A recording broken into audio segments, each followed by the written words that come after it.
ಬಿಡದಿಯಲ್ಲಿ ನಡೀತಾ ಇರತಕ್ಕಂಥ ಅಲ್ಲಿಯ ರೈತರ ಪ್ರತಿಭಟನೆ ಯಾವೊಂದು ಭೂಸ್ವಾಧೀನ ಪ್ರಕ್ರಿಯೆಗಳಿಗೆ ಚಾಲನೆ ಕೊಡ್ತಕ್ಕಂಥ ತೀರ್ಮಾನ ಸರ್ಕಾರದಲ್ಲಿ ಏನು ಮಾಡ್ಕೊಂಡು ಹೊರಟಿದ್ದಾರೆ, ಅದರ ವಿರುದ್ಧ ಸುಮಾರು 475 ದಿನಗಳು ಆಗಿದೆ. ನಿರಂತರವಾಗಿ ಆ ಭಾಗದ ಹೆಣ್ಣು ಮಕ್ಕಳು, ಯುವಕರು ದೊಡ್ಡ ಮಟ್ಟದ ಹೋರಾಟ ಏನು ನಡೆಸ್ತಾ ಇದ್ದಾರೆ.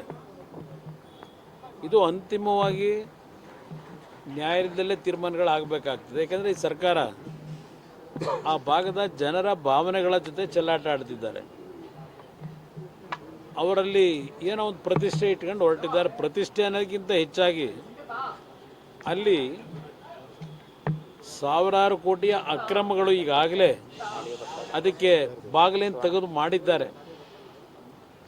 ಅವರಿಗೆ ಟೌನ್ಶಿಪ್ಗಿಂತ ಹೆಚ್ಚಾಗಿ ಆ ಟೌನ್ಶಿಪ್ನ ಹೆಸರಿನಲ್ಲಿ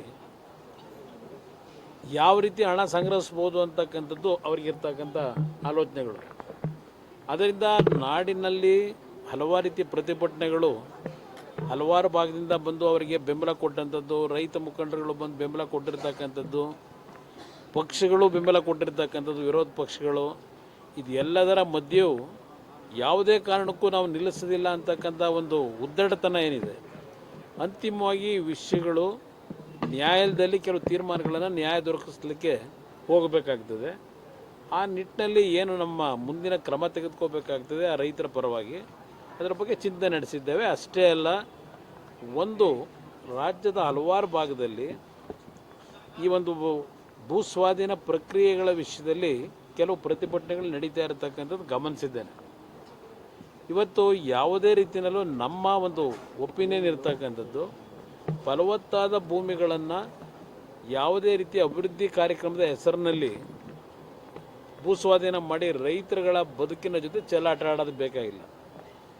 ಎಲ್ಲಿ ನಮಗೆ ಯಾವುದೇ ರೀತಿಯ ಬೆಳೆ ಬೆಳೀಲಿಕ್ಕೆ ಸಮಸ್ಯೆಗಳಿರ್ತದೆ, ಬೆಳೆ ಬೆಳೀಲಿಕ್ಕೆ ಆಗಲ್ಲ.